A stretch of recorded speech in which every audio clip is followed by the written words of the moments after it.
আজ আপনাদের সাথে শেয়ার করব নিরামিষ কচুর শাক। ইলিশ মাছের মাথা দিয়ে তো অনেক খাওয়া হলো, এবার একটু নিরামিষ কচুর শাক খেয়ে দেখি কেমন লাগে। যদিও এটা দুর্ধর্ষ খেতে। শাকটা সেদ্ধ করে নিলাম, জলটা ছেঁকে নিচ্ছি একটা স্ট্রেনারে। কড়াইতে সর্ষের তেল দিয়ে নারকেল ভেজে নিলাম। ওই তেলে শুকনো লঙ্কা, তেজপাতা, জিরে ফোড়ন দিয়ে দিলাম, একটু আদাও দিয়ে দিলাম, আর 1 চামচ মতো মৌরি দিলাম। মৌরি সুন্দর ফ্লেভার আসে। এবার ছোলা ভিজিয়ে রেখেছিলাম সেটা দিয়ে দিলাম। এবার 4-5টা কাঁচা লঙ্কা দিয়ে দিলাম। জল ঝরানো কচুর শাকটা দিয়ে দিলাম।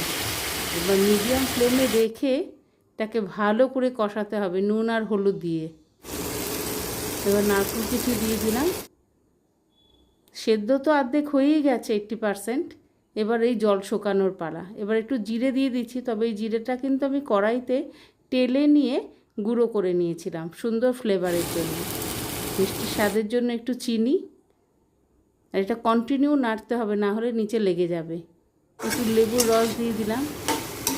ব্যাস, জলটা তো শুকিয়েই এসেছে, হয়েও গেল আমার শাকটা।